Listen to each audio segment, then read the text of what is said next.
భూమి సెగలు కక్కుతోంది, ఆకాశం మండిపోతోంది, మంచు కరిగిపోతోంది, సముద్రాలు విరుచుకుపడుతున్నాయి, పొలాలు పొగబెడుతున్నాయి, అడవులు నిప్పుల చెరలో చిక్కుకుంటున్నాయి, ఇల్లు మంటల్లో కాలిపోతున్నాయి, నగరాలు నీటిలో మునిగిపోతున్నాయి.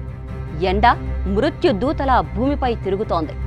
మనుషులు చల్లని నీటి కోసం విలపిస్తున్నారు. శ్వాస కూడా వేడిగా మారిన ఈ భూమి ఇప్పుడు మనకే శత్రువైంది.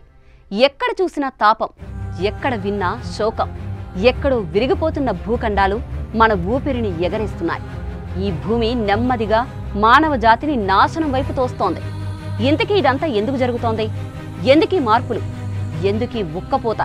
ఇది కేవలం ఊహ కాదు, ఇది సాక్షాత్తు ఐక్యరాజ్య సమితి చేసిన హెచ్చరిక. ఐక్యరాజ్య సమితి ప్రపంచానికి గట్టిగా వార్నింగ్ ఇచ్చింది. వచ్చే 5 ఏళ్లలో అంటే 2025 నుండి 2029 మధ్య కాలంలో భూమిపై సగటు ఉష్ణోగ్రతలు 1.5 డిగ్రీల సెల్సియస్ను దాటే అవకాశాలు ఏకంగా 70% ఉన్నాయని ప్రకటించింది. ఇప్పటికైనా దేశాలు ఈ ఘోరాన్ని గమనించకపోతే ఈ ఉష్ణోగ్రతలు శాశ్వతంగా నిలిచిపోతాయని యుఎన్ హెచ్చరిస్తోంది. అనేక ప్రపంచ స్థాయి వాతావరణ కేంద్రాల అంచనాల ఆధారంగా రూపొందించిన ఈ నివేదిక భవిష్యత్తు గురించి ఆందోళన కలిగించే నిజాలను బయటపెడుతోంది. ఏకంగా 2 డిగ్రీల సెల్సియస్ వేడి కూడా పెరిగే అవకాశం ఉందంటూ సంచలన వ్యాఖ్యలు చేసింది యుఎన్.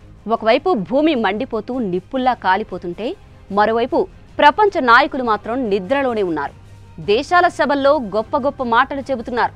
పర్యావరణాన్ని కాపాడాలని నినాదాలు కూడా చేస్తున్నారు. గ్రీన్ ఎనర్జీ పేరుతో లక్షల కోట్లు ఖర్చు చేస్తున్నట్టు చెబుతున్నారు. కానీ ఆ మాటల్లో నిజం ఎంతుందో తెలియదు. గ్లోబల్ వార్మింగ్ అనే మహాశత్రువు ప్రపంచాన్ని చుట్టేస్తూ ఉంటే నాయకులు ఇంకా పెట్రోల్ కంపెనీలతో ఒప్పందాలు చేసుకుంటున్నారు. గ్యాస్ సంస్థలకు సబ్సిడీలు ఇస్తున్నారు. బొగ్గు తవ్వకాలు ఆపాలని చెబుతూనే కొత్త మైనింగ్ లైసెన్సులు జారీ చేస్తున్నారు. ఇదంతా చూస్తుంటే నాయకులు భవిష్యత్తు కోసం పోరాటం చేయడం లేదని అర్థమవుతుంది. ఈ మోసమే మానవ జాతిని అంధకారపు మార్గంలో తోస్తోంది. ఈ సమయంలో ప్రపంచం ఇప్పటికే భయంకరమైన వాస్తవాలను ఎదుర్కొంటోంది. చైనాను భయంకరమైన ఎండలు నలిపేస్తుంటే పాకిస్తాన్లో తుపాన్లు ప్రాణాలు తీస్తున్నాయి. కెనడాలో అడవులు నిప్పుల పాలవుతున్నాయి.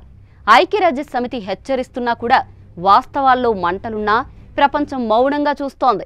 వర్షాలు దారుణంగా పడుతున్నా, తాపం పెరిగిపోతున్నా నాయకుల మౌనం ఇంకా తీవ్రతరం అవుతోంది. మనం అడగాల్సిన ప్రశ్న చాలా స్పష్టంగా ఉంది. ప్రపంచం కాలిపోతుంటే నాయకులు ఎందుకు సైలెంట్గా ఉంటున్నారు? ఈ ప్రశ్నకు సమాధానం చెప్పని వరకు మార్పు రాదు. మాట్లాడే సమయం ఎప్పుడూ గడిచిపోయింది. ఇప్పుడు చర్య తీసుకోవాల్సిన సమయం. లేకపోతే మన భవిష్యత్తు మాత్రమే కాదు, సమస్త కోటి జీవరాశులకు మూలమైన భూమికి భవిష్యత్తే ఉండదు.